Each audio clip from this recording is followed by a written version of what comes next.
Hello everyone, my name is Negar Bahrampur and we're going to explore two remarkable advancements in current source design, the Widlar Current Source and the Wilson Current Mirror. These circuits have revolutionized analog design, and today we'll dive into their principles, design, and applications. I'm from the Pattern Recognition Lab at Ferdowsi University of Mashhad, and this is for the course Electrical and Electronic Circuits. Let's get started. What is a current source? Let's start with the basics. A current source is a circuit that delivers a constant current, no matter the load resistance or voltage changes. It's a key component in analog circuits, used for tasks like biasing and signal regulation. Today we'll focus on two advanced current sources, the Widlar current source invented by Bob Widlar and the Wilson current mirror developed by George Wilson. The Widlar current source was introduced in the 1960s to overcome challenges in op-amp biasing. What sets it apart? It uses emitter degeneration, where a resistor is added to improve stability and precision.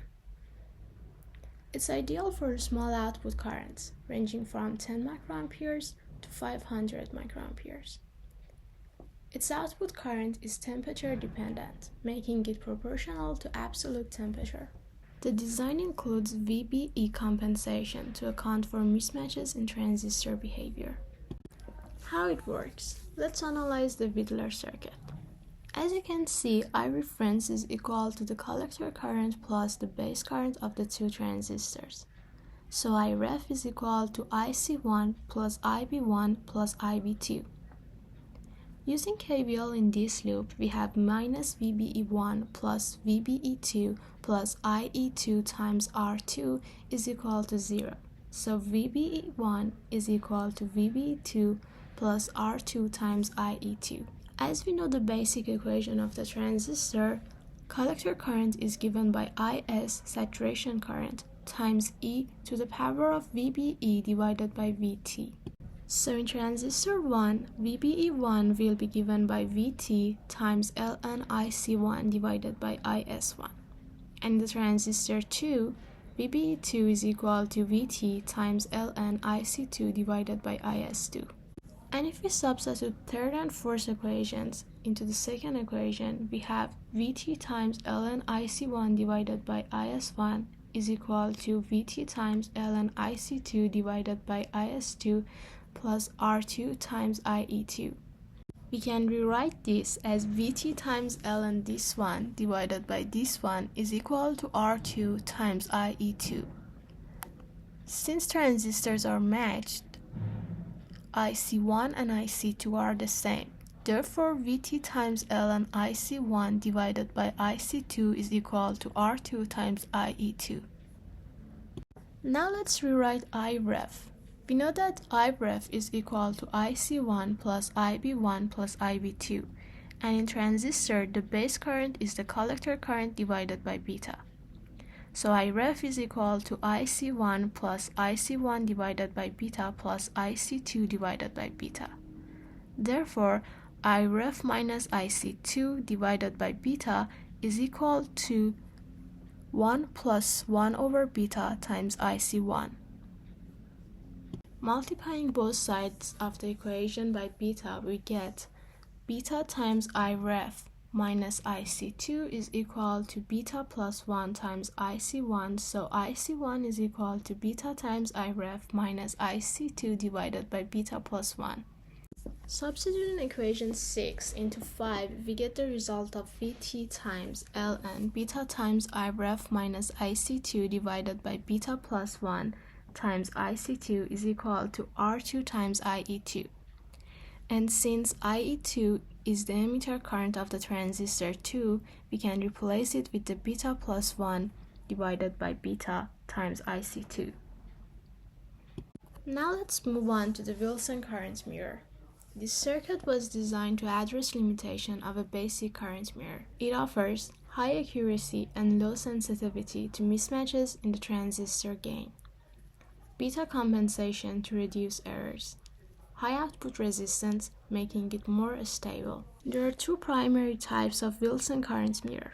First, the basic current mirror, which uses 3 transistors, and second, the full basic current mirror, which uses 4 transistors for even better performance.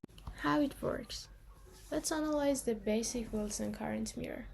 As you can see, Iref is equal to the collector current of transistor 1 and the base current of transistor 2.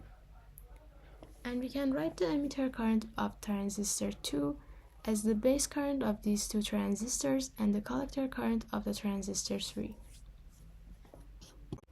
Assuming these 2 transistors are tightly matched, their VBE, base current, and collector currents are the same.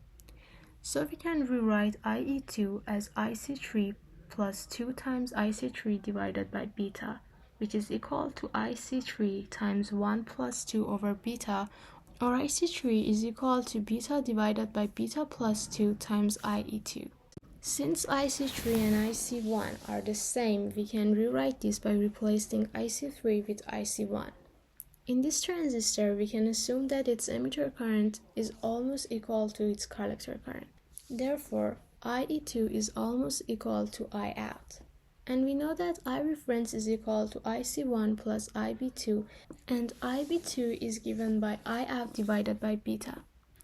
So we can rewrite this as Iref is equal to beta divided by beta plus 2 times Iout plus 1 over beta times Iout. Or Ireference is equal to beta squared plus beta plus 2 divided by beta times beta plus 2 times Iout.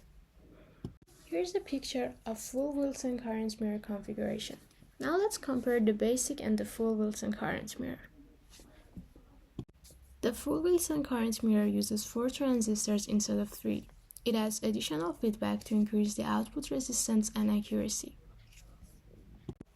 In terms of output resistance, the basic Wilson mirror offers high resistance in kilo-ohm range, while the full Wilson current mirror achieves very high resistance in mega-ohm range, making it more suitable for precision application. Regarding accuracy, the basic Wilson current mirror provides good performance, but the full Wilson current mirror offers excellent accuracy due to its advanced design. Lastly, the basic Wilson mirror is simpler and less complex, whereas the full Wilson mirror is moderately more complex due to its additional transistor and improved features. To wrap up, here's what we've learned. The Widlar Current Source is a compact and efficient design for small, stable currents. The Wilson current mirror enhances precision, stability, and resistance, making it invaluable in analog design. Both circuits represent significant milestones in electronics, enabling reliable and efficient biasing in integrated circuits. Thank you for your attention. Before I conclude, here are some references that you might find useful.